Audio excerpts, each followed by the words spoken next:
ይሄን ዘመን እንዲህ በሚል እንከፍለዋለን። በመጽሐፍ ስትጽፉ ትምህርት ቤትም የተማራችሁ ሰዎች BC እና AD በሚል ይከፈላል በእንግሊዘኛው። BC የሚለው before the birth of Christ ነው። AD የሚለው የላቲን ቃል ነው። አኖ ዶሚኖ ማለት ነው the year of the Lord ማለት ነው። ይሄን ግን አሁን እየቀየሩት ነው። ኢየሱስ የሚለው ስም ከሰው ልብ መጥፋት አለበት። ወንጌሉ ራሱ ይናገራል። እንደዚህ ነው የሚያምኑት፣ መጥፋት አለበት። ስለዚህ ምን ጀመሩ? ኢየሱስ ክርስቶስን ስሙን የሚያጠፉ እምነቶች እንዲበዙ ተደረገ። ከዛ ውስጥ ዋናው the new age movement ይባላል። the new age movement ወይም ደግሞ የሱ አንዱ ፕራክቲስ የሆነው law of attraction ይባላል። በኒው ኤጅ ሙቭመንት እና በlaw of attraction በውጭው ዓለም ኢየሱስ ክርስቶስን እጅግ የሚሰድቡ መልእክቶች አላቸው። ከዛ ውስጥ አንዱ ኢየሱስ የስበት ሕግ የሚጠቀም ሚሊዮነር ነበረ፣ ፍጡር ነው፣ አምላክ አይደለም የሚሉ ናቸው። ለስም አጠራሩ ክብር ምስጋና ይግባው። እዚህ ኢትዮጵያ ውስጥም የዚህ አስተሳሰብ ያልገባቸው ሰዎች አሉ ይመስለኛል። መንገዱ አልገባቸው ምን ማለት እንደሆነ። የመጀመሪያ መጽሐፍ ቅዱስ ክፍል የምን መጽሐፍ ነው? የምን መጽሐፍ ነው? እንደውም ጥያቄ መጠየቄን አላቆም። አዲስ አበቦች ደግሞ መልስ ለመስጠት መኩራታችሁን አታቆሙ። እንቀጥላለን እንደዚሁ። የመጀመሪያው መጽሐፍ ማን ነው? አቃለው ብዙ ሰዎች እንደምትሳሳቱ ኦሪት ዘፍጥረት እንደምትሉ አይደለም። የመጀመሪያው መጽሐፍ ሄኖክ ነው። ሁለተኛው መጽሐፍ ኢዮብ ነው።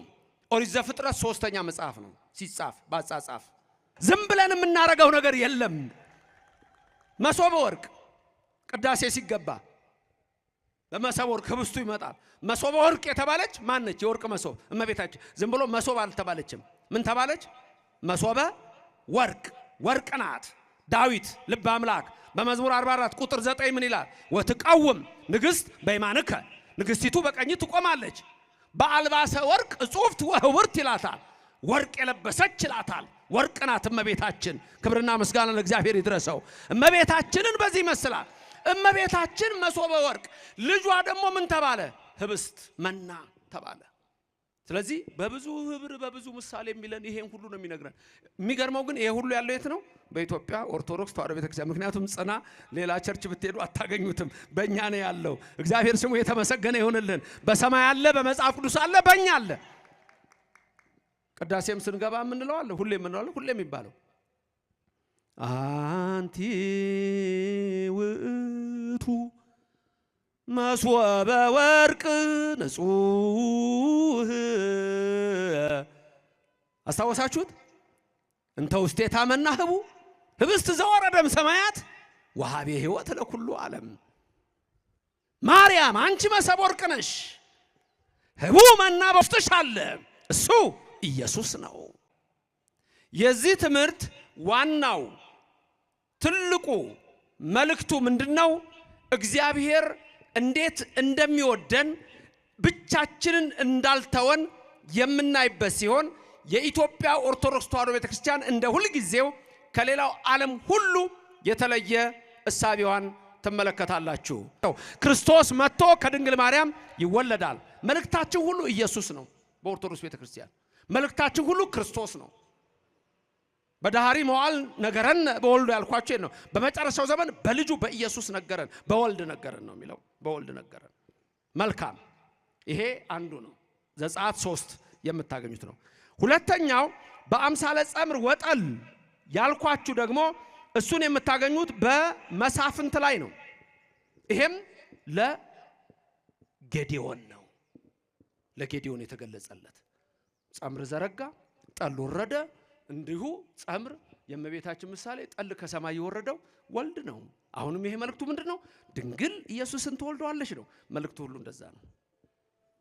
ሶስተኛ በአምሳለ እብን ቀውም፣ ይሄ ደግሞ ለዳንኤል ነው።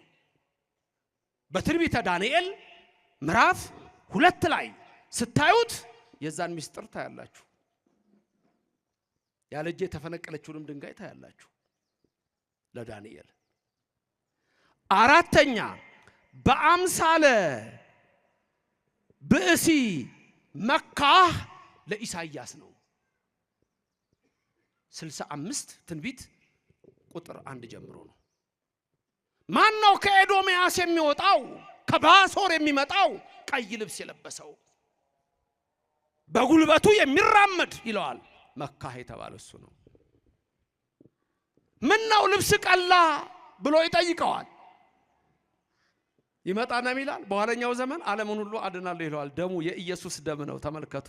ክብርና ምስጋና ለእግዚአብሔር ይድረሰው። የኢየሱስ ክርስቶስ ደም ከኃጢአት ሁሉ ያነጻናል ብሎ ይሄ ነው። የኢየሱስን ደም የምናውቀው እኛ ነን። እንዴት? በየቀኑ ነው የምንቀበለው። ስጋው ደሙ ስንቀበል እስመሃያ ለአንተ እኩት ወስቡህ። ቀጥሉት። የላችሁም ቅዳሴ ላይ የላችሁም። ቅዳሴ ላይ ያሉት ድምጻቸው ተሰምቷል። ሌሎቹ የት እንዳሉ የሚታወቅ የለም። ማታ ማታም ጠዋትም የሉ። አረ በቤቱ ያኖረን።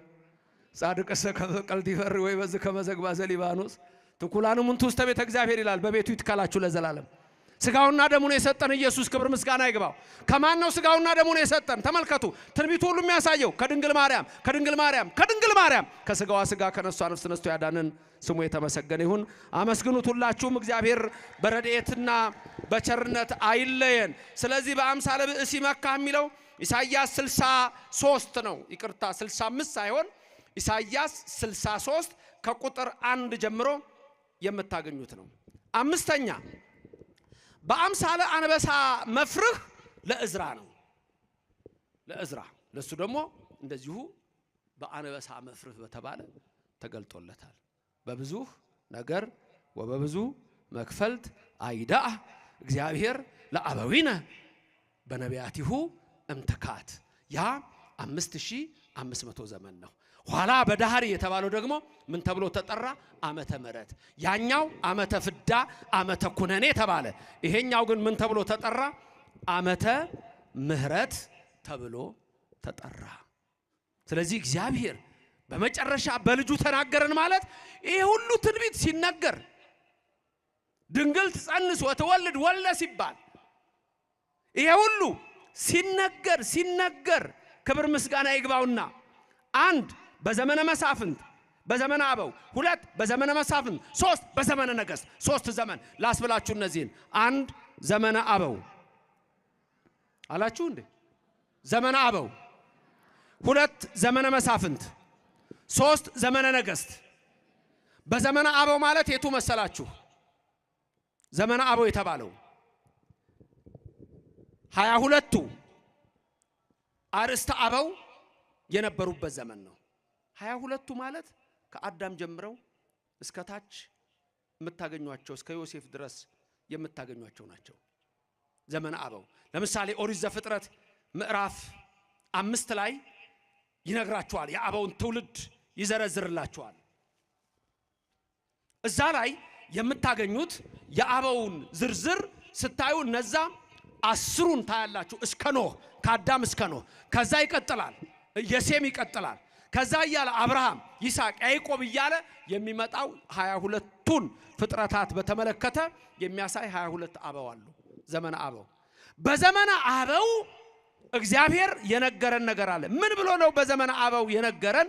እና አብርሃም ማለት ነው በዘርከ ይትባረኩ ኩሎሙ አሕዛበ ምድር ብሎ በዘመነ አበው ነገረን።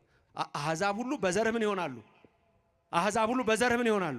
በማዘር በአብርሃም ዘር ይባረካሉ ብለ ሰብከ ከድንግል ማርያም ተወልዶ ድንግል ማርያምን የምትንቅ ከሆነ አንተ ከክርስቶስ ጋር አይደለህም። አብርሃምን እኮ በዘርከ ይትባረኩ ኩሎሙ አሕዛበ ምድር ያለው ድንግል ማርያም ባንተ ዘር ነው፣ ባንተ ወገብ አልፋ ነው የምትመጣው ሲለው እኮ ነው በዘመነ አበው። ሁለተኛ በዘመነ መሳፍንት። ዘመነ መሳፍንት ደግሞ የተባለው እርግጥ እነ ሙሴ ከመጡ በኋላ እነ ሳሙኤል ያሉበት ነው። ኢያሱ ጀምሮ ነው። ለኢያሱም ሌሎቹም ተነግሯል፣ ለሙሴ ተነግሯል። ከመካከላችሁ ነብይ ያስነሳላችኋል እግዚአብሔር ተናገረ። ነብይ ያነስ ለክሙ ተመልከቱ፣ አነሳላችኋል፣ ነብይ ይመጣላችኋል። ያ ነብይ ደግሞ አለ ዘከማ የነ ወሎቱ ስምዎ ስሙት እሱን። ይሄ በዘመነ መሳፍንት ነው። በዘመነ ነገሥት እነ ዳዊት የነበሩበት ነው፣ እነ ሶሎሞን የነበሩበት ነው። በዛ ዘመንም እግዚአብሔር ምን ብሎ ተናገረ? ከወድ ፍሬ በዙፋን ላይ አስቀምጣለሁ አለ። እስመ እንፍሬ ከርስከ አነብር ዲበ መንበርከ አለው። ዳዊትን ነው። ዳዊት እኮ ለዛ ነው ሱባኤ ገብቶ በመዝሙር 131 ላይ የተመለከተው። ያኔ እኮ ነው እስመ ሐረያ እግዚአብሔር ለጽዮን ያለው። እግዚአብሔር ጽዮንን መረጣት ከመትኩኖ ማሂደሮ ብሎ ማደሪያው ትሆን ዘንድ ብሎ ዛቲ እቲ ምዕራፍ የለዓለም ብሎ በእሷ ለዘላለም አድራለሁ ብሎ እግዚአብሔር በእነዚህ ዘመናት ሁሉ ተናገረ። በኋላ መጣ፣ ከድንግል ማርያም ተወለደ። ኢየሱስ ክርስቶስ ወደዚህ ምድር መጣ። ከስጋዋ ስጋ ከነፍሷ ነፍስ ነስቶ ከመቤታችን ተወለደ። ስለዚህ ጳውሎስ ሐዋርያ ምን አለ?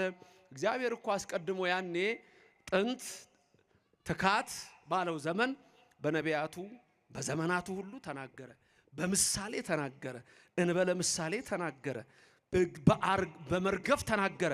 ኋላ ራሱ መጣና ኢየሱስ ክርስቶስ ወንጌልን ነገረን አለ። የሰማነውን በልቡናችን ያሳድር። ክብር ምስጋና ለእግዚአብሔር ይድረሰው።